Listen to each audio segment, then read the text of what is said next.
When danger strikes, what you do next could save your life.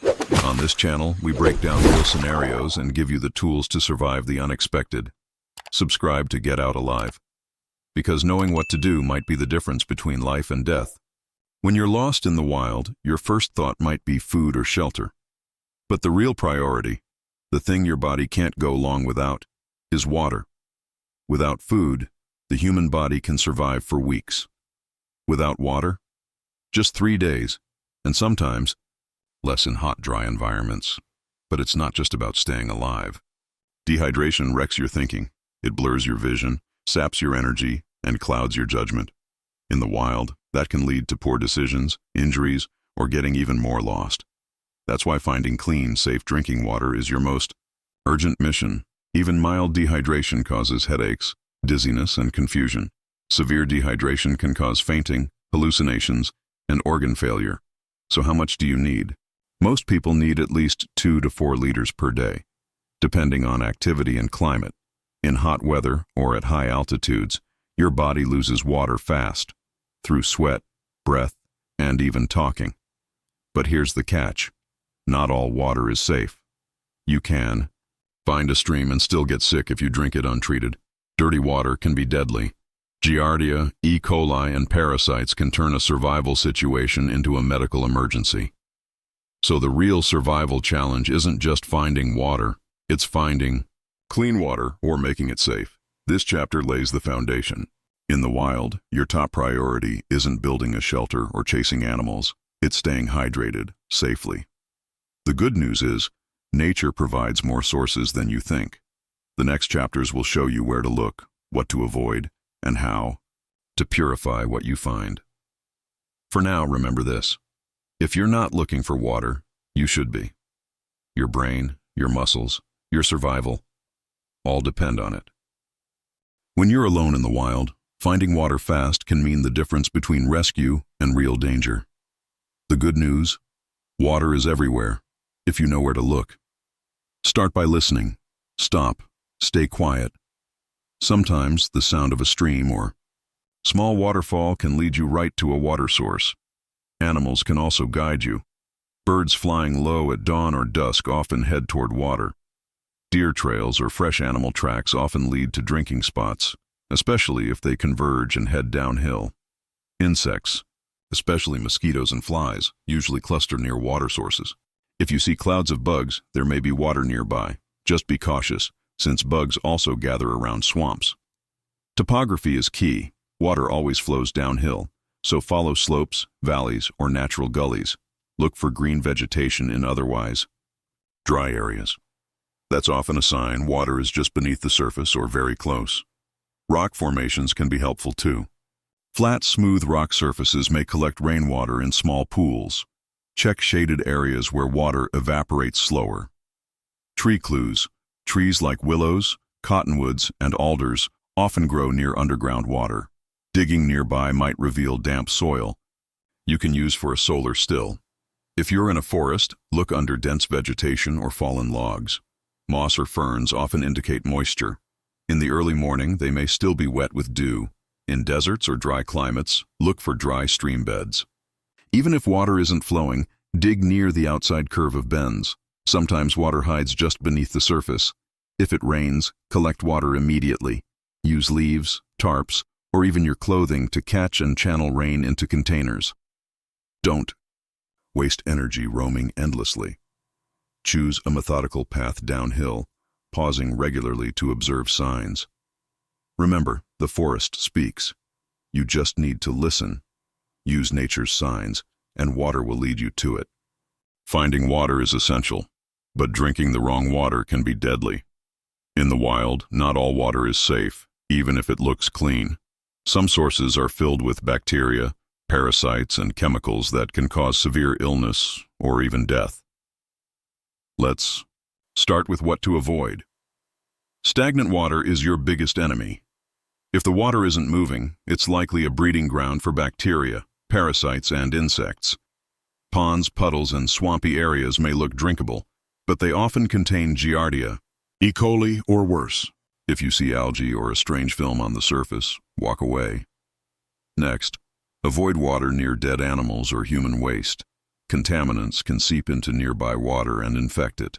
Also, avoid drinking water found downhill from trails, camps, or animal paths. It may carry waste runoff. Bright green or blue water with foamy patches could mean toxic algae blooms, especially in hot weather. Even boiling won't make that safe. Chemical sheen or strange smells like fuel, soap, or plastic are major red flags. Water near roads, mines, or old factories could be polluted with heavy metals or oil-based toxins. If it smells weird, don't drink it. Also, never drink salt water. It dehydrates you faster. That includes ocean water, brackish water, and yes, even urine. They do more harm than good. In cold climates, be cautious with ice and snow. Eating snow lowers your body temperature. Always melt it first if possible, and only use white snow. Avoid snow with dirt, yellow coloring, or soot. Visually, clean water should be clear, odorless, and fast-moving. But looks can still deceive, so always treat the water before drinking.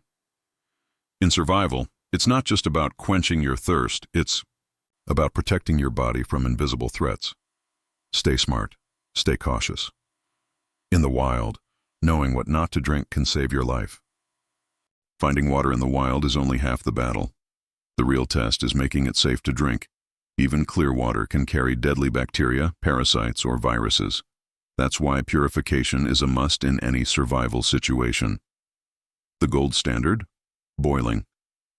Bring water to a rolling boil for at least 1 full minute, or 3 minutes at high altitudes. It kills most pathogens, and it's simple if you have a metal container and a heat source.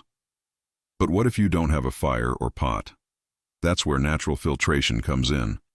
You can build a DIY filter using a plastic bottle, some cloth, sand, charcoal, and gravel.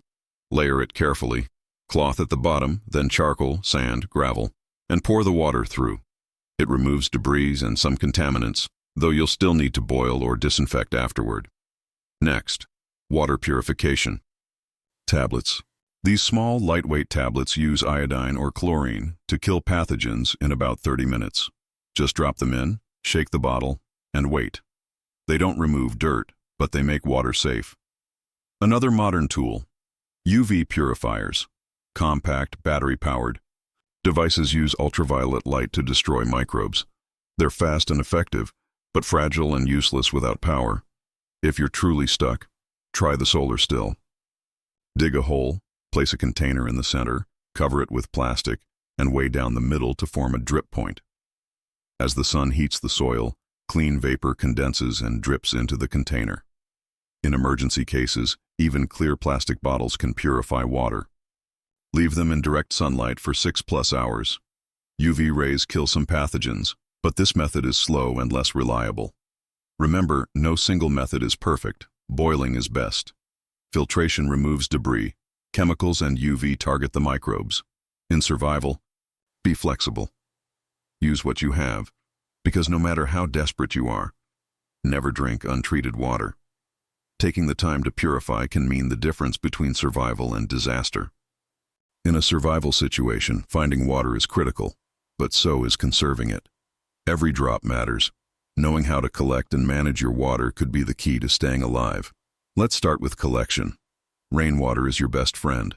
Use any surface you can, tarps, leaves, plastic sheets, or even your clothing, to catch and funnel rain into containers. Hang ponchos from tree branches. Shape leaves into channels. In the early morning, collect dew from plants using a cloth or bandana. Wipe it across grass or leaves, then wring it into a container. It's slow, but effective. Tree transpiration can also help. Tie a clear plastic bag around leafy branches. Over hours, condensation builds up and drips into the bag. Nature's slow drip becomes your lifeline.